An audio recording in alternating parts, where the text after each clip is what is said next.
예수 그리스도의 이름만 더 높여지기를 원합니다. 네, 히브리서 보도록 하죠. 우리 지난번에 9장 뒷부분 남았죠.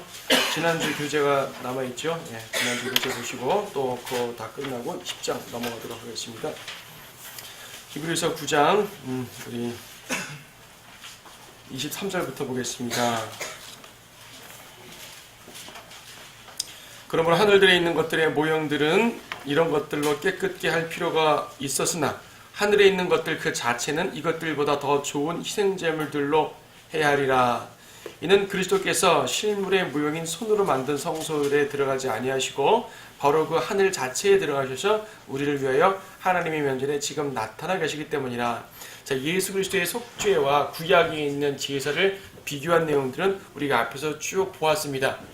예수님의 대제사장 직분이 우월하다는 사실을 일단 계열상으로도 우월하고 또 맹세로 됐다는 것, 그리고 죽지 않으신다는 것, 죄가 없으시다는 것, 그리고 예수님이 섬기시는 그 성막은 지상 성막이 아니라 하늘 성막이라는 것, 이런 것들을 쭉 설명드렸고요. 그래서 지금 읽었던 23절에서도 땅에 있는 것들과 하늘에 있는 것들을 비교해서 설명하고 계셔요. 예수님의 중보 사역은 땅에 있는 것들만이 아니라 온 우주적 사역임을 보게 됩니다. 그런데 24절을 보니까 24절부터 28절까지 보니까요. 우리 오늘 오전에도 재림에 관한 말씀을 드렸지만 여기도 역시 그분의 나타나심에 대한 언급이 나와 있습니다. 일단 24절에서는 지금 나타나 계심이라 라고 말하고 있죠. 지금 나타나 계심이라. 한번 세 개를 비교해 보게 되면 24절에서 지금 나타난다고 말씀하셨고 26절에서 세상 끝에 한번 나타나셨느니라 과거형으로 말씀하고 있고요. 28절 끝에서 죄 없이 나타나시리라 미래로 말씀하고 있습니다. 그럼 이 셋을 비교해 보게 되면 예수님의 출임 때 나타나신 모습, 그리고 지금 나타나 계신 모습, 그 다음에 미래에 나타나실 모습, 세 가지를 볼 수가 있겠죠. 그러니까 24절 지금 나타나 계신다는 말은 지금 중보 사역을 하신다는 현재 교회 시대의 사역을 말씀하시는 것이고요. 26절에서 한번 나타나셨느니라 과거형 되어 있는 것은 초림 때를 말합니다. 28절에서 죄 없이 나타나시리라 미래니까 이건 재림 때를 말하는 거죠. 자, 우리가 보통 초림, 재림, 우리는 이제 림자로서 말하게 되는데 이거는 영어로 말하면 어드벤트, 나타난다는 얘기죠. 나타나신다. 나타나신다는 표현을 주로 써요.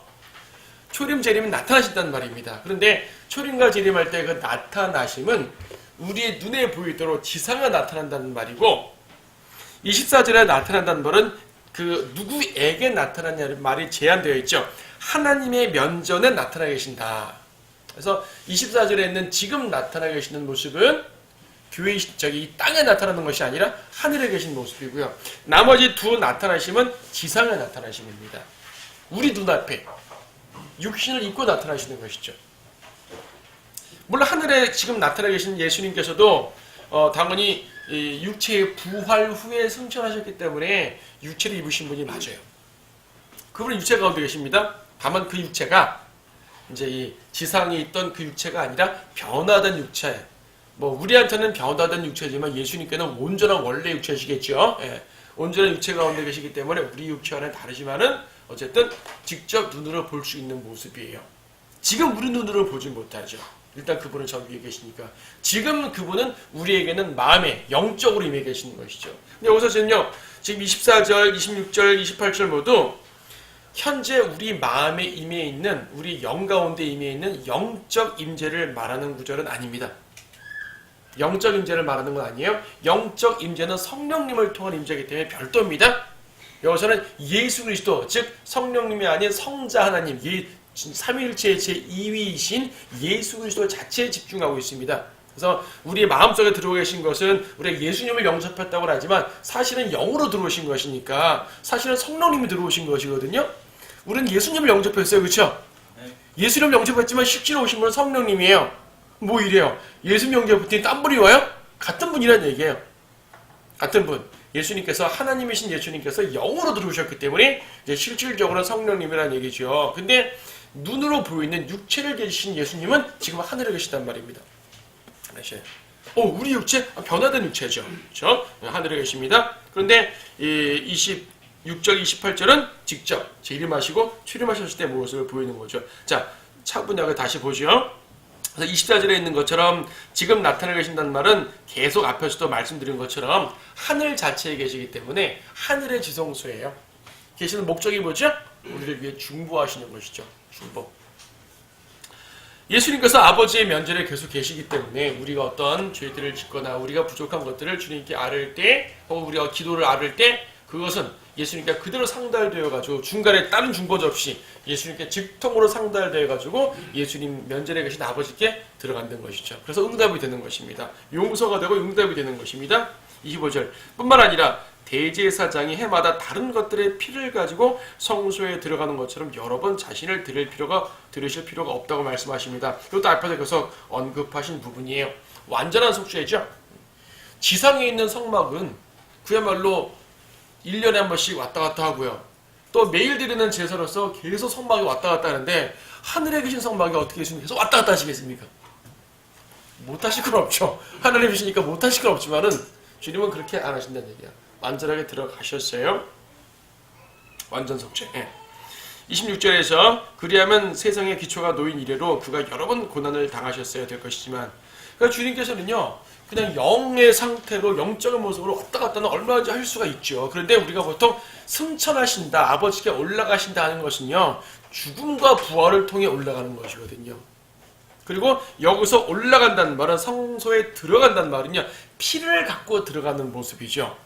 그러니까 지금 예수님은 초자연적인 분이니까 왔다 갔다 하시는 거 못할 건 없지만 그런 개념을 말하는 것이 아니라 성소에 들어간다는 개념은 항상 피를 갖고 들어갑니다. 그런데 피를 갖고 들어가는 모습을 계속 행하시려면 계속 죽어야 된다는 얘기잖아요. 그래서 안 된다는 얘기죠. 그래서 한 번으로 끝낸다는 말입니다. 이제 그는 자신을 희생제물로 드려 죄를 없애시려고 세상 끝에 한 번 나타나셨느니라. 여기서 나타나셨다 말씀을 드릴 때 좀 전에 이제 초림 때라고 설명드렸어요. 초림 때인 걸 분명히 알 수 있는 것은 일단 과거형으로 되어 있기도 하지만 자신을 희생제물로 드려 죄를 없애시려고 라는 말 때문입니다. 희생제물로 드려 죄를 없애시려고 나타나셨다. 이거 초림이죠. 지름 때는 희생제물로 드리시는 것이 아니니까. 교회 시대에도 희생제물로 계속 드려주시는 것이 아니니까. 초림 때 희생제물로 십자가라는 제단에 들어지셨어요. 그런데 이상한 게 있죠. 여기 세상 끝이에요. 그것이. 세상 끝이라고 되어 있기 때문에 이건 재림 아닙니까? 라고 생각할 수가 있어요. 근데 재림이라 말하면은 희생제물로 재림 때 또 드려주신단 말입니까? 그건 아니거든요. 분명히 문맥적으로 초림은 맞는데 왜 초림 때를 세상 끝이라고 말씀하셨냐 이것이 문제라는 얘기죠. 여기 히브리서 1장 처음부터 그랬습니다. 사실 우리가 처음에는 이제 이 서두기 때문에 쭉 넘어갔는데 바로 해야 되죠. 히브리서 1장 2절에서 이 마지막 날들에 1절부터 봐요. 전에는 선지자들을 통하여 조상들에게 여러 번에 걸쳐 다양한 방법으로 말씀하신 하나님께서 구약시대엔 선지자들을 통해 다양하게 말씀하셨다는 얘기예요. 그런데 이 마지막 날들에 그의 아들을 통하여 우리에게 말씀하셨으니 과거요. 초림 때를 말합니다. 구약에는 선지자들을 통해 다양한 방법으로 말씀하셨는데 때가 되어 그분이 직접 내려오셔서 말씀하셨다 그 말이에요.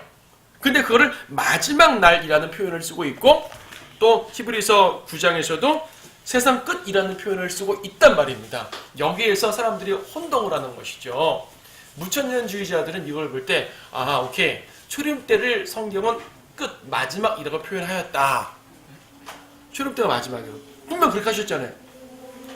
그러면 끝이라는 것은 취소될 수가 없기 때문에 초림 이후 지금까지 계속 끝이라는 얘기예요. 끝. 그러니까 2000년 교회 시대가 계속 마지막 때인 거예요. 이렇게 된 문제가 뭐냐면은 어차피 마지막이라는 것은 시간의 제한을 받지 않는 것이기 때문에 앞으로도 천년 만년 계속 마지막일 수가 있다는 얘기죠. 주님의 재림과 연관해서 끝, 마지막이라는 표현을 못 쓰게 되어버리는 것이에요. 우리는 분명 주님의 재림과 연관돼서 끝, 세상 거 주님 오시고 세상이 끝나니까 그렇죠? 이 악한 세상이 끝나고 새로운 세상이 열려요. 그게 천년왕국이에요. 그런데 그들의 주장에 따르면 봐라 세상 끝에 나타났는데 초림이 세상 끝이면 계속 끝이지 뭐가 되냐 이렇게 설명을 합니다. 자, 왜 이때가 끝일까요? 항상 끝이란 말은요 새로운 시작과 대비되는 상대적 개념이에요. 이 세상에 절대적인 끝이 있을까요? 뭐가 끝나면 새로운 게 있죠. 그렇죠? 네, 끝이면 새로운 게 있어요. 그러면 여기서 말하는 끝은 뭐냐면 새로운 세상이 열리기 전까지의 세상의 끝인 거예요. 새로운 세상은 뭘까요? 주님의 왕국이에요. 예수님이 오셔서 왕국을 이루시는 것이에요. 아까 우리 오전에서 마태복음 24장도 봤지만 제자들은 예수님이 이제 왕국을 이루시기 위해 이제 임하시면 세상을 끝내시겠다 이렇게 생각했단 말입니다. 자, 주님의 왕국이라는 새로운 세상, 그 이전까지의 세상의 끝인 것이에요. 현재 시대의 끝인 것이죠. 그런데 왜 초림 때 끝이라고 그랬냐 하면 지금 우리가 교회 시대에 살고 초림과 재림의 간격이 2000년 이상 벌어지는 것을 보기 때문에 우리가 거의 2000년에 살고 있기 때문에 당연히 초림과 재림의 간격은 크지만요. 당시 제자들의 상황 속에서는 초림과 재림이 멀리 떨어진다는 어떠한 증거가 없었습니다. 구약 어디를 보아도 초림과 재림의 간격이 이렇게 길게 떨어진다는 예언이 없었고요. 신약성경 내에도 초림과 재림이 멀리 떨어진다. 2000년에 된다는 사실을 알 수가 없었습니다. 물론 주님께서는 하나님의 마음속에는 계획이 계셨겠죠. 그것이 발설되지 않았고 예언되지 않았고 예표로도 나오지 않았어요. 몰랐어요. 간혹 이제 전천년주의 설교자들이 그렇게 말하죠. 이제 창조 때 일곱째 날, 첫째 날 빛을 만들고 해서 이제 재창조 때 일곱째 날 있잖아요. 마지막 일곱째 날이 이제 안식이고 여섯째 날까지 창조하셨어요. 이걸 보고 그래 세상은 6000년까지 있겠고 마지막 1000년이 천인왕국이야라고 보죠. 이건 예표적인 말입니다. 그렇죠? 예표적인 말이에요. 이 구약 시대가 4000년인 거는 분명해요. 역사적으로. 신약 시대가 2000년이 될 줄 누가 알았겠어요? 몰랐습니다. 지금 보니까 그러면 이제 재창조 때 그 7일이 이렇게 연결되는 거라고 알게 된 거지. 초대교회 때부터 혹은 구약 때부터 그래 세상은 6000년 있을 것이고 창조 때 6일은 마지막에 그 6000년이라는 걸 예표하는 거야. 이걸 제자들도 몰랐습니다. 알려진 것이 아니에요. 자, 예표라는 것은요. 무엇인가가 성취되면 그때 가서야 이게 예표였구나 알게 되는 것이지 미리 이게 예표야? 앞으로 이렇게 될 거라고 말하지 않아요.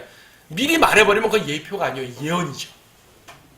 미리 말하는 건 직접적 예언입니다. 구약성의 어디에서도 지구가 6000년 동안 있고 마지막 1000년이 7000년이다 이런 예언한 적이 없어요. 우리가 지금 보니까 예표로 알게 되는 거란 말이에요. 무슨 말씀인지 아시겠죠? 그렇다면 초림의 상황 속에서는요.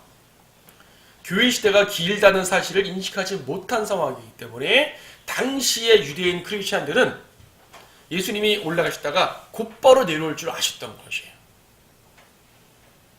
일단 구약에는 초림과 재림을 구분해서 말씀하지 않아요. 구약에서 모든 예언들은 그냥 주님의 오심이에요. 메시아의 오심이에요. 신약에 보니까 초림과 재림이 나눠졌어요. 2000년이라는 사실도 나중에 알겠지만 어쨌든 나눠진 건 신약에 알게 됐어요. 근데 구약에서는 그것이 같았어요.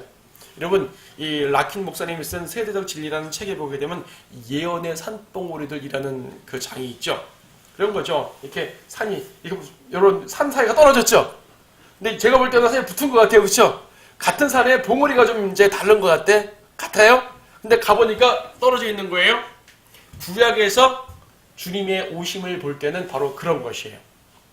초림과 재림을 같이 언급합니다. 그래서 한 구절 내에 초림과 재림이 섞여서 예언된 내용도 많다는 얘기예요. 자, 이런 상황에서 제자들은 주님이 오신다고 하니까 왕국으로 오신 줄 알았어요. 근데 주님이 죽으셨단 말이에요. 왕국으로 오는 건 좀 더 이따 다시 오고 일단 먼저 죽어야 돼. 해결해야 될 게 있어. 죄를 해결해야 돼. 죽으셨단 말입니다. 하지만 주님은 다시 곧바로 오실 수 있었죠. 실제로 오셔도 돼요. 오셔도 아무 문제 없어요. 그때 바로 주님이 올라가자마자 몇 년 후에 바로 내려오셔도 구약 예언은 하나도 무너지질 않아요. 어차피 구약에는 교회 시대라든지 2000년 이런 언급은 어차피 없었으니까 예언은 무너지지 않아요. 그런데 하나님의 마음속에 무엇인가가 있었겠지요. 교회를 형성하셔야 됐겠지요. 하긴 예수님께서 올라가신 지 20-30년 만에 내려오셔도 이미 교회는 형성된 거예요. 교회가 많을 필요는 없잖아요. 주님의 신부인 교회가 숫자가 많을 필요 없으니까 형성될 수도 있었어요. 자, 이 모든 것들은 가정입니다. 우리는 지금 가정을 하지만은 현실만 보면은 어쨌든 교회 시대는 2000년을 흘러왔고요. 앞으로 얼마나 더 갈지 모르지만 곧 끝난다고 우리는 믿고 있고요. 그렇죠? 자, 교회 시대 약 2000년이 돼서 이제 인류 역사는 6000년이 됐다는 얘기입니다. 그런데 당시의 상황에서는 주님이 오실 줄 알았고 또 모든 상황에 주님이 오시는 것과 맞춰져 있었고 히브리서의 기록은요. 히브리서의 기록 자체는 바울 서신이 기록되기 전에 기록됐습니다. 바울이 에베소서, 빌립보서, 로마서 등에서 교회와 연관된 계시를 받아서 교회는 이런 것이야. 그리스도의 몸이고 그리스도의 신부고 교회의 영광 이런 것들을 계시받기 전에 기록된 히브리서예요. 그래서 히브리서의 기록에 따르면은 13장 가면 달라요. 12장까지 히브리서의 기록에 따르면은 초림과 재림이 아직 섞여 있는 상황이라서 그 당시가 왕국으로 임하는 상황이라고 인식이 된 것이에요. 그래서 그때를 마지막 날이라고 묘사했던 것이죠. 그래서 초림 때를 마지막이라고 쓴 것이지 이것 때문에 교회 시대 자체가 계속 마지막만 되는 건 아니라는 얘기죠. 자, 그럼 좀 다시 한번 말씀드립니다. 이 마지막이라는 것이 뭐라고요? 새로운 세상이 임하기 전까지의 세상 중 마지막이라는 얘기예요. 그럼 다른 말로 하게 되면 이 마지막 때가 지나면 뭐가 와야 돼요? 왕국이 와야 돼요. 새로운 세상, 즉 예수님의 메시아 왕국이 와야 돼요. 자, 그러면 다른 관점으로 보죠. 초림 때 제자들이 인식했던 바 주님께서 이제 오시면은 왕국이 임하실 줄 알았는데 어쨌든 연기됐단 말이에요. 유대인들이 거절해서 연기됐어요. 그리고 다시 재림이 오겠죠? 그러면 재림이 오면 진짜로 새로운 세상이니까 재림 직전까지 세상에 마지막 때가 또 존재하겠죠. 끝이라는 시간이 존재하겠죠. 그때가 바로 대환란 때라는 얘기예요. 지금은 이 끝을 준비하는 기간이죠. 물론 교회 시대 중에서 마지막 때인 것도 맞아요. 그렇죠? 교회 시대 중에서 마지막 때인 건 맞지만은 결과적으로 천년왕국이라는 새로운 세상이 오기 전까지의 세상의 마지막. 그래서요, 초림 당시의 마지막 때라는 이 상황과 재림 당시의 마지막 때라는 상황이 상당히 유사해요. 교리적으로도 유사합니다. 그 사이에 교회가 있어요. 자, 교회가 휴거되고 난 다음에 가져갑시다. 교회가 휴거됐습니다. 그러면 이제 지상에는 유대인과 이방인들이 났겠죠. 거기서 또 이 대환란 이런 얘기가 벌어지겠죠. 이때 유대인들은 다시 율법을 지켜야 되잖아요. 율법, 다시 행위가 필요합니다. 그리고 초림 때 바리새인 사두개인처럼 예수님을 직접 반대했던 그런 무리들이 있었잖아요. 믿으려고 하는 무리들을 막아섰단 말입니다. 그들이. 재림 때에도 유대인들 내에서 바리새인 사두개인 같은 무리들이 적그리스도와 딱 야합해가지고 주님께로 가려는 유대인들을 막아섭니다. 배교하게 만듭니다. 초림 때 예수님이 바리새인들을 향해 뭐라 그랬어요? 소경이 되어 소경을 인도하는 자들 그랬습니다. 재림 때에도 소경 같은 사람들이 등장합니다. 물론 지금도 소경 같은 가짜 목사들이 많이 있지만 그들과 차원이 다른 모습이 등장할 것입니다. 그래서 그들을 이끌고 적그리스도 앞에 경배하러 가게 만드는 거예요. 우리나라 일제시대 때도 그 친일파 목사들이, 교단들이요, 신사참배는 우상숭배가 아닙니다 라고 선포해버려가지고 수많은 교인들을 신사참배하게 만들어버렸어요. 우상숭배로 이끌어버린 것이죠. 물론 그것을 거절한 몇몇 교회들은 또 믿음을 지킨 훌륭한 교회들이 있지만 많은 교단들이 그랬단 말입니다. 자, 이러한 역사적 반복이 계속되는데 교리적으로는 초림 때의 그 모습과 재림 때의 대환란 그런 모습, 재림 직전의 모습 이런 것들이 유사하게 벌어질 것입니다. 그리고 재림 때는 진짜로 주님이 왕으로 딱 오시죠. 초림 때도 왕으로 오셨어야 되지만 왕으로 오시려고 보니 먼저 해결할 게 있어요. 뭐죠? 죄 문제. 이 죄인들을 그대로 데리고 왕국에 들어가요? 안 돼요. 이들을 그대로 왕국에 데리고 들어가게 되면 똑같은 문제가 벌어질 거 아니겠어요? 먼저 해결해야 될 게 있다. 인류를 완벽한 왕국으로 데려가고 싶은데 이들의 죄가 해결되지 않으면 안 되겠다. 그래서 초림 때는 먼저 죽으신 거예요. 인자가 되셔 죽으신 거예요. 재림 때는 죽음의 문제, 죄의 문제 해결하셨으니까 이제는 진짜로 왕으로 오셔야죠. 자, 이러한 여러 가지 상황을 쭉 설명 들으니까 아하, 초림 때 마지막이라 말하는 것이 이해가 되시는 것이에요. 그때 왕국이 임할 수 있는 상황이었기 때문에 마지막이라 묘사한 것이지 그때부터 계속 마지막인 건 아니라는 얘기죠. 그렇죠? 네. 물론 이제 교회 시대를 사는 성도들은 주님이 언제라도 오실 수 있었기 때문에 항상 마지막 때의 자세로 사는 건 맞습니다. 주님이 곧 오시는 것이 꼭 지금 시대뿐 아니라 1000년 전의 성도들도 500년 전의 성도들, 1500년 전 성도들도 신실한 성도들이라면 지금이 마지막 때이란 마음으로 사는 건 맞아요. 주님이 곧 올 것이야 라는 마음으로 주님을 소망하고 기대하고 사모했던 것은 맞습니다. 그거는 그들의 자세를 말하는 것이지 예언은 그렇습니다. 자, 요 이제 세상 끝이란 말을 설명하다 보니까 이렇게 가십니다. 어쨌든 이건 초림 때 모습입니다.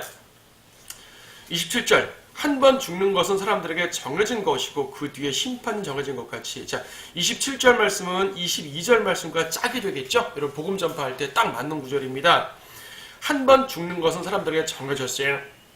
심판이 정해졌어요. 보통은 죄의 싹은 사망이기 때문에 사망 자체만 심판으로 생각할 수가 있는데 물론 사망 자체도 심판 맞죠? 그러다 육체적 죽음만 심판이라면은 뭐 까짓 거 죽으면 그만이죠. 예. 이 교황청에서 얼마 전에 이제 뭐 이탈리아에 있는 무신론자와 대화하는 그런 프로그램이 있었나 본데 거기서 믿는 자는 영생을 얻지만 믿지 않는 자는 소멸해 버린다는 그런 이론을 자기도 모르게 발표해버린 적이 있습니다. 이거는 여호와 증인들의 주장과 같아요. 안식교인들의 주장도 똑같습니다. 믿는 자는 복을 받지만 안 믿는 자는 벌을 받는 차원이 아니라 소멸한다. 소멸 자체가 벌인 거예요. 존재가 없어지는 거죠. 그런데 성경은 그렇게 말씀하지 않고 심판을 받는다고 말합니다. 이것을 이기려면은 피로써 용서받아야 되는데 그것이 바로 22절에 있는 것처럼 율법에 따르면 거의 모든 것이 피로써 정결해야 된다고 그랬죠. 율법에 따르면 이라는 제한사항이 있기 때문에 구약적 상황을 설명하는 건 맞지만 이건 구약 신약을 나눠볼 것이 아니라 기본적으로 피의 정결성이라는 이 진리를 말하는 것이 피로 정결해야 된다.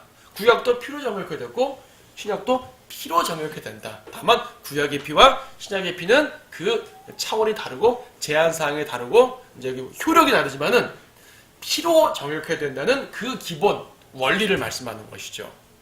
그래서 멸망하지 않으려면은 믿어야 돼요. 자, 사람들이 그렇습니다. 지옥을 두려워하는 사람들이요. 지옥을 두려워하면 어떻게 해야 돼요? 믿으면 되죠. 근데 지옥이 너무 두렵기 때문에 지옥을 신경 안 쓰는 거예요. 지옥을 가리는 거죠. 지옥 무서워 가리는 것이. 지옥으로 가는 게 현실인데 지옥이 무서우면 돌이키면 되는데 재림이 무섭습니다. 그러면 신실하게 믿고 주님의 사모하면 될 텐데 재림이 무서우니까 재림에 대한 귀를 닫는 것이에요. 눈을 가리고. 그럼 무서운 주님을 맞는 거죠.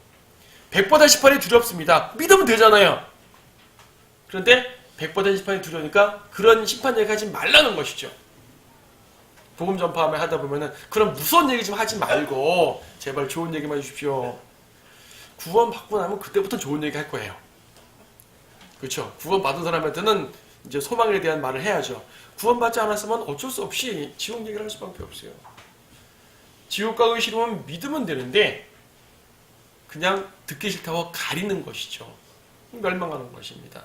그래서 주님께서는 그 해결책을 지금 히브리서 9장에서만 복음에 관한 구절을 2개 주셨네요. 피의 용서 그리고 심판에 대한 것. 이 두 구절을 가지고도 복음을 전할 수 있는 거 아니겠습니까? 자, 주님 우리에게 피의 유효성에 대해서 강조하고 계십니다. 28절 그리스도께서도 많은 사람의 죄들을 담당하시려고 한 번 드려지셨고 두 번째는 자기를 바라는 자들을 구원에 이르게 하시려고 죄 없이 나타나시리라. 이것도 이제 한 번 드려주셨고는 초림에 관한 부분이고 두 번째는 죄 없이 나타나시리라. 자, 여기도 또 사람들 문제 제기합니다. 아니 그럼 초림 때는 죄 있이 나타났다는 얘기인가? 재림 때 죄 없이 나타난다고 하니까 그럼 초림 때는 죄 있는 모습으로 나타났단 말인가? 주님은 죄인이었어? 라고 생각하죠. 그게 아니죠. 주님은 초림 때 자신의 죄는 없지만 다른 사람들의 죄로 말미암아 죄 있는 모습으로 나타나셨었죠. 그렇죠. 그분 자신은 죄가 없습니다. 아무리 십자가 형벌을 받아도 그분 자신은 죄가 없는 거예요. 하지만 다른 사람들의 죄 때문에 죄에 있는 모습으로 육신으로 오신 것 자체가 죄에 있는 육신의 모습으로 오셨잖아요. 물론 그분은 죄가 없지만 육신 자체의 모습으로 오셨단 말이에요. 그리고 그 육신으로 세상 모든 죄를 짊어지셨고 형벌을 받으셨습니다. 그래서 초림 때는 죄에 있는 모습으로 오셨고요. 재림 때는 죄 없이 나타나시리라가 되는 것이에요. 10장으로 넘어갑니다. 10장도 9장과 마찬가지로 예수님의 보혈과 연관된 장입니다. 9장 10장은 피의 장이에요. 피의 장. 피. 율법에는 다가올 선한 것들의 그림자는 있으나 그것들이 형상 자체는 없으므로 그들이 해마다 계속해서 바치는 희생제물들로는 그것으로 나아오는 자들을 결코 온전케 할 수 없느니라. 자, 앞에서 여기서 했던 내용들이에요. 그랬다면 그들이 제물 드리는 일을 그치지 아니하였겠느냐. 그렇죠. 한 번 드려서 온전하게 된다면 왜 또 계속 제물을 드리겠습니까? 그것을 온전하게 못했으니까 제물 드린다는 얘기죠. 계속적으로. 이는 경배 드리는 자들이 단번에 정결케 되면 죄들에 대한 의식이 더 이상 없었을 것이기 때문이라. 여기서 의식은 그러니까 죄의식, 죄책감 그런 의식을 말하는 것이에요. 죄의식. 죄의식이 없던 얘기죠. 단번에 정결케 되면 죄의식이 없이 그 다음부터 뭘 해도 되는 것인데 그들에게는 계속 죄의식이 있는 것이에요. 계속 죄를 짓고 해결이 안 되니까 한 번의 죄사로 되지 않는다는 걸 언급합니다. 3장 그러나 이 희생제물들로 인하여 해마다 죄들을 다시 기억나게 하였나니 다시 의식하고 다시 기억나는 것입니다. 그리고 또 드려야 되는 거죠. 이는 황소들과 염소들의 피로는 죄들을 제거하는 것이 불가능하기 때문이라. 자, 죄의 제거. 구약에도 용서를 받았습니다. 자, 용서라는 말은 되게 포괄적 말입니다. 용서는요, 구약이나 신약이나 다 받아요. 용서가 뭡니까? 용서는 다른 말로 형벌이 면제된 게 용서입니다. 지옥 가지 않는 거 용서예요. 구약이나 신약이나 성도들은 지옥 가지 않죠? 구약 성도 지옥 가지 않았죠? 신약 성도 지옥 가지 않죠? 앞으로 혼란 정도가 어쩌 할지라도 이 성도는 지옥 가지 않아요. 왜 그렇습니까? 죄가 용서받았기 때문에 형벌이 면제받는 거죠. 용서는 형벌이 면제받는 거예요. 그런데 죄 자체가 제거되는 건 달라요. 일단 우리나라 집행유예라는 거죠. 집행유예. 집행유예는 죄는 남아있지만 일단 형벌은 주지 않겠다는 말입니다. 감옥엔 가두지 않아요. 형벌은 면제돼요. 그 사람은 죄가 없는 것처럼 살아갈 수 있어요. 형벌 면제받았으니까. 하지만 집행유예예요. 언제라도 쳐넣을 수가 있는 거죠. 쉽게 말해서. 죄가 없어진 게 아니니까. 하지만 무죄라고 선언되게 되면 그는 완전한 자유죠. 이것이 바로 신약의 피와 구약의 피의 차이입니다. 구약의 피는 용서는 하셨지만 근데 형벌을 면제하고 지옥의 불꽃으로 들어가지 않겠다는 말일 뿐 죄가 제거된 건 아닙니다. 그래서 요한복음 1장 29절에 제거란 말이 중요한 표현입니다. 요한복음 1장 29절 말씀에서 보라 세상 죄를 제거하는 하나님의 어린 양이라고 그랬습니다. 그렇죠? 예수 그리스도를 향해서 침례인 요한이 말하기를 보라 세상 죄를 제거하는 하나님의 어린 양이라. 여기서 개역성경은 지고 가는 이라 되어 있습니다. 예수님의 죄를 지지 않았냐? 죄 졌어요. 맞아요. 우리는 보통 일반적인 표현할 때 예수님은 우리의 죄를 지고 십자가 올라갔습니다 말하잖아요. 지고 간다는 말이 개역성경의 표현이기 때문에 의도적으로 진다는 말을 안 하는 사람이 있습니다. 어떤 분들은 지고 가는 하면 안 돼. 그건 개역성의 표현이니까 그런 표현 쓰지도 마. 예수님은 지고 가는 게 아니야. 아니긴요. 지고 가셨어요. 십자가에 죄를 지고 올라가셨다고요. 올라가서 뭐 하셨어요? 제어하셨다는 얘기예요. 우리의 죄들, 세상 모든 죄들을 짊어지고 올라가셔서 제거하셨어요. 지고만 가고 제거 안 하셨다 이런 말이 아니라 표현 자체가 주님이 지신 건 맞는데 제거했다는 표현이 중요하다는 얘기죠. 왜? 구약의 제물과 신약의 제물의 차이를 보여주는 것이기 때문에 그렇습니다. 예수님은 제물로서 올라가셨어요. 십자가에. 그런데 제거하지 않았다면 구약의 제물과 다를 바가 없는 거예요. 일시적 용서밖에 안 된 것이에요. 그냥. 우리 주님의 용서가 일시적 용서입니까? 영원한 용서입니까? 영원한 용서. 영원한 용서는 죄 자체를 제거한 것이요. 여러분의 죄는요, 십자가 상에서 제거된 것이에요. 그 제거가 예수님을 믿는 순간 여러분에게 적용된 거죠. 예수님의 제거는 2000년 전에 이루셨지만은 그 제거가 나 개인에게 적용되는 건 믿을 때부터겠죠, 당연히. 예, 어쨌든 여러분이 믿을 때 그 제거가 적용됐어요. 예수님은 어린 양으로서 구약의 어린 양과 다른, 본질적으로 다른 일을 하셨는데 제거. 이걸 구속이라고 그러는 것이에요. 구속. 완전한 용서죠. 완전한 용서. 완전히 주님의 것을 다시 사버린 것이에요.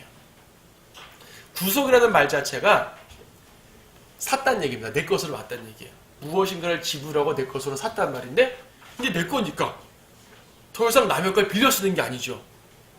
마귀 건데 내가 빌려 쓰는 게 아니라, 예수님이 빌려 쓰는 게 아니라 예수님이 사셨다는 얘기예요. 세상 건데 주님이 빌려 쓰는 것이 아니라 주님이 사셨다는 얘기예요. 완전 주님 거란 얘기죠. 그래서 죄의 제거, 구약의 제물은 단순한 용서일 뿐이었지만, 죄를 덮어주는 용서일 뿐이지만 예수님은 덮어주는 차원이 아니라 다 제거하셨다. 그래서 요한복음 1장 29절에서 세상 죄를 제거한다는 말이 정확한 번역인 것입니다. 예수님의 제물을 말씀하시는 것이기 때문에. 예. 그래서 이제 5절에서 그러므로 그가 세상에 오실 때 말씀하시기를 주께서는 희생 제물과 예물을 바라지 아니하시고 나를 위하여 한 몸을 예비하셨도다. 주께서 번제들과 속죄제들은 기뻐하지 아니하셨으니 그때 내가 말씀드리기를 오 하나님이여 보소서 두루마리 책은 나에 관하여 기록한 것과 같이 주의 뜻을 행하려고 내가 왔나이다 했노라. 이거는 시편 40편 6절에서 8절 말씀을 그대로 인용한 것입니다. 주께서 희생제물과 예물을 바라지 아니하셨대요.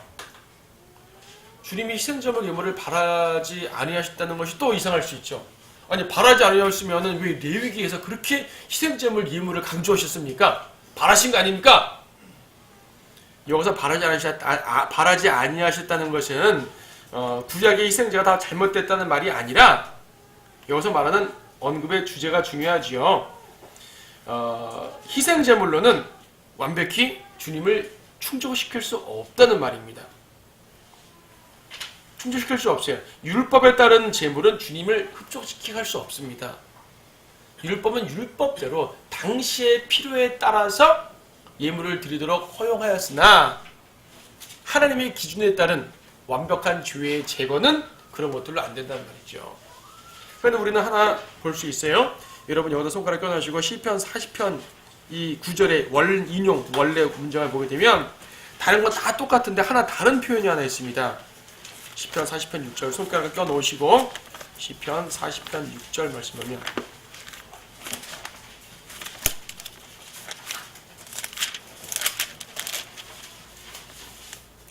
주께서는 희생제와 예물을 바라지 않으시고 주께서 내 귀를 열어주셨으며 번제와 속죄제도 요구하지 아니하셨나이다 그랬습니다. 지금 히브리서 10장 5, 6절을 보게 되면 좀 같은 말씀이었는데 다른 건 다 똑같아요. 다른 게 뭐죠? 지금 10장에서 히브리 10장에서는 나를 위해 한 몸을 예비하셨다고 말씀하셨고 시편 40편 6절에서는 주께서 내 귀를 열어주셨다는 말이에요. 귀. 다른 건 다 똑같이 인용하셨는데 시편의 귀라고 말씀하신 부분을 히브리서에서는 의도적으로 몸으로 바꿔 인용하셨어요. 그건 변개 아닙니까? 왜 성경을 변개하십니까? 사람들이 성경을 바꿨으면 변개지만은요. 하나님께서 구약이나 신약이나 모두 하나님의 작품이잖아요. 구약의 저자도 하나님이고 신약의 저자도 하나님이신데 자기의 저작물을 바꿔 하는 건 죄가 아니죠. 잘못이 아닙니다. 자기의 저작물을 바꿔서 인용하셨는데 뭐가 문제예요? 왜 바꾸셨어요? 바꾸신 의도가 있죠. 신약에서 구약을 인용한 것을 여러분 나중에 한번 살펴보시게 되면요. 어떤 건 똑같이 인용했지만 어떤 건 바꿔 인용한 게 많습니다. 뭐 토시 바꾸는 거 말고 토시나 문장 구조 바꾸는 거는 그거는 문제가 되지 않아요. 어차피 구약은 히브리어고 신약은 헬라어이기 때문에 언어에서 언어로 바꿀 때 문장 구조의 변천은 있어요. 그런 것은 차이라고 보는 게 아니라 그거는 똑같이 이제 인용한 거예요. 문제는 귀냐 몸이냐 이거는 언어의 차이가 아니라 의도적으로 바꾼 거잖아요. 왜 바꾸셨을까요? 자, 시편에서 말씀하시는 것은요. 순종. 아들의 순종을 말하는 부분입니다. 순종. 귀는 누구한테 귀가 필요하죠? 좋은 귀가 필요합니다. 주인의 말을 들어야 되니까. 그렇죠? 종에게 강조되는 것은 귀입니다. 예수님은 아들로도 묘사되지만 종으로도 묘사되시잖아요. 예수님은 하나님의 종이라고 되죠. 그렇죠? 네. 종은 순종을 해야 됩니다. 순종하려면 잘 들어야 됩니다. 잘 못 들으면 큰일 나죠. 엉뚱한 지시를 이해할 수 있지 않습니까? 근데 히브리서에서는 종에 대한 강조가 아니라 그 자신이 희생 제물로 온 것을 강조하는 것입니다. 제물로. 강조점이 달라요. 인용은 같은데 강조점이 달라요. 구약에서는 이제 메시아께서 종의 모습으로서 순종한다는 걸 강조하셨다면, 그걸 예언하셨다면, 히브리서에서는 이제 그 아들께서 희생 제물로 죽으신다는 것을 강조합니다. 그래서 몸을 말씀하시는 것이에요. 지금 계속 히브리서 9장 10장에 강조되는 게 뭐죠? 9장 10장뿐 아니라 7장, 6장, 5장 다 강조된 것이 뭐죠? 그 몸으로 드리는 희생제물. 우리는 히브리서 전체에서 정말 강조할 수 있는 것은 예수님께서는 희생 제물이시다. 제사장이지만 동시에 제물이시다. 그 제물 이외에 우리가 의지할 제물은 없다 이거죠. 완벽한 제물이고, 그렇죠? 영원한 제물이시고요. 그걸 계속 강조하고 있는 것입니다. 7절에 보니까 두루마리 책에 기록된 나에 관해 기록한 것 같이 주의 뜻을 행하려고 내가 왔나이다. 주의 뜻을 행하고, 역시 이것도 시편 40편 6절 8절 연결된 인용인데요. 주의 뜻을 행하려고 내가 왔다는 걸 보니 종을 말하는 문맥이 맞아요. 그렇죠? 그래서 시편에서는 주의 뜻을 행하려고 왔다는 것 때문에 종이기 때문에 귀를 강조하는 게 맞는데, 히브리서에서는 전체가 종으로 된 문맥 중에 의도적으로 희생자를 강조하기 위해 몸으로 바꿔 인용하셨던 것이에요. 원래 구절의 의미는 뭐라고요? 종. 종이 뭐예요? 일을 해야죠. 아버지의 뜻을 행합니다. 주의 뜻을 행하려고 내가 왔나이다. 주의 뜻이 뭡니까? 주의 뜻. 아버지의 뜻. 예수님은 그래서 그러셨습니다. 내 뜻대로 마시고 아버지의 뜻대로 하옵소서. 아버지의 뜻이 뭐죠? 성경에는 아버지의 뜻, 주님의 뜻 여러 번에 언급되어 있지만 가장 직접적으로 볼 수 있는 부분은 요한복음 6장에 있습니다. 한번 보시죠. 요한복음 6장에서.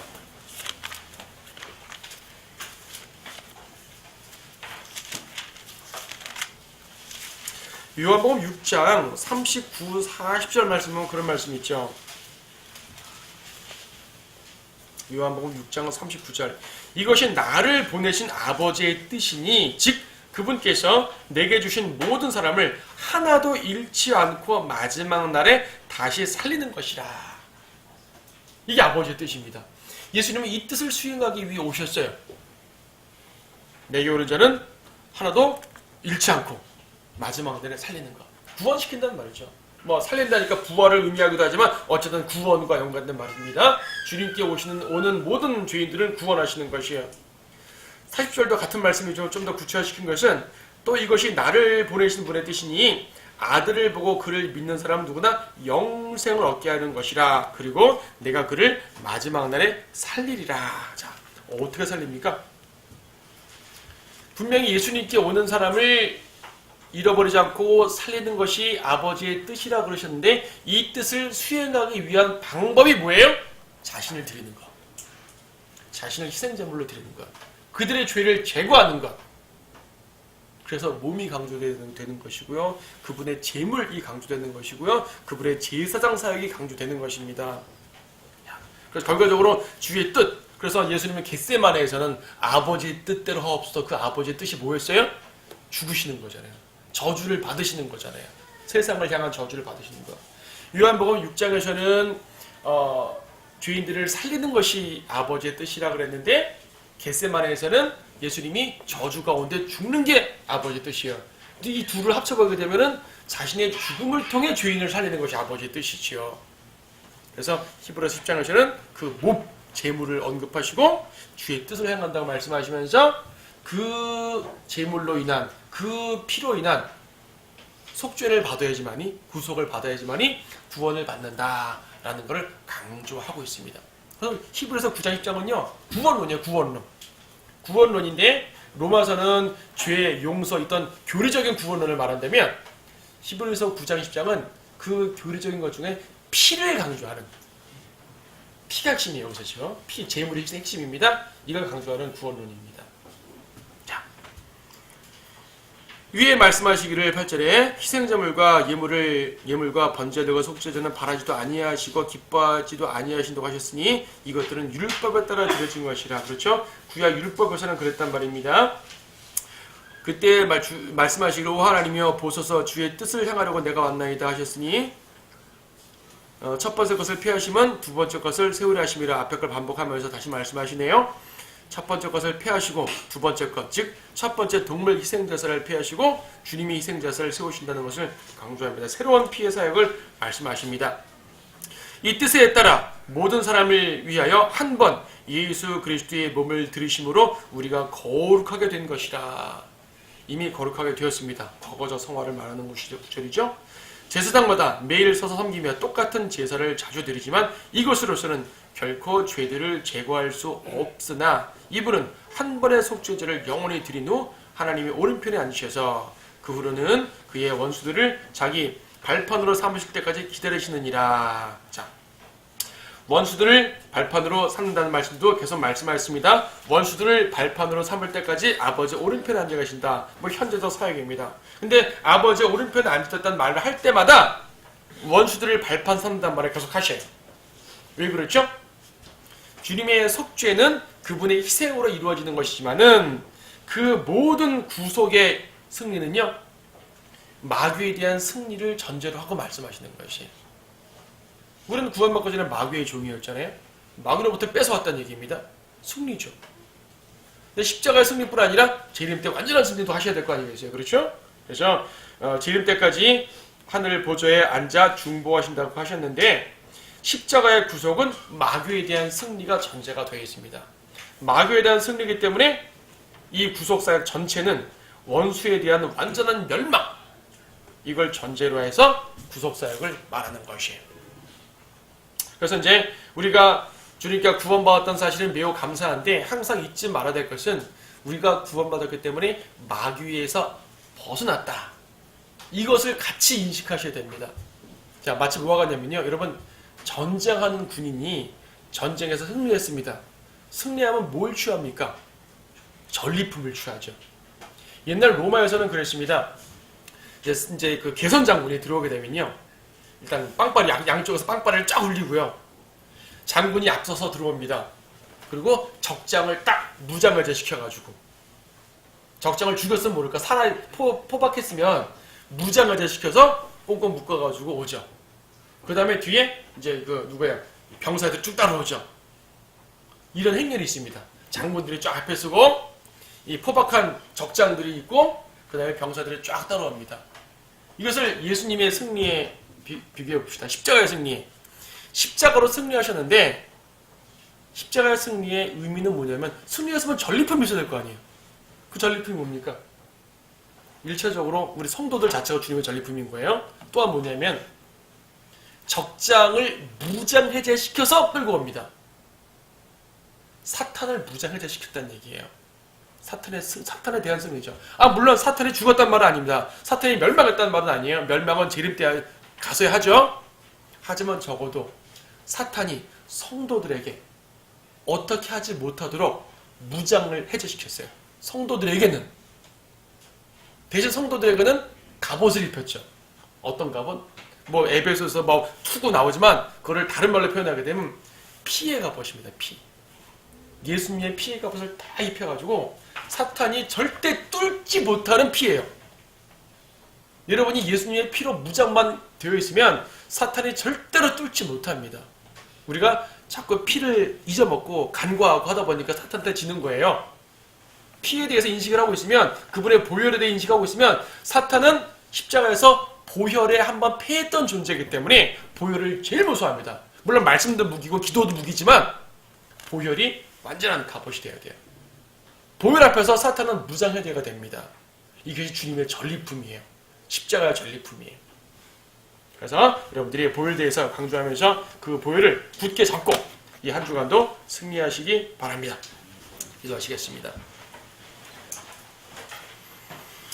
위대하신 주 하나님, 예수 그리스도의 보혈이 얼마나 위대한지 다시 한번 깨닫게 해주셔서 감사합니다. 하나님의 말씀에 따라서 우리는 그 보혈로 승리할 수 있다는 것을 알았습니다. 하지만 주님께서는 그 보혈을 흘리시기 위해서 정말로 온 우주보다 고귀한 주님의 생명을 희생하셨습니다. 이 사랑에 감격하여서 주님을 사랑하게 하시고 주님을 따르게 하시고 주님을 따라서 승리할 수 있도록 도와주시옵소서. 우리의 삶에서 예수 그리스도의 보혈이라는 이 귀한 무기를 잊지 않게 도와주시며 항상 기억하면서 영적 전쟁에 승리해 나갈 수 있도록 이끌어 주시기 원합니다. 주 예수 그리스도의 이름으로 기도드립니다. 아멘.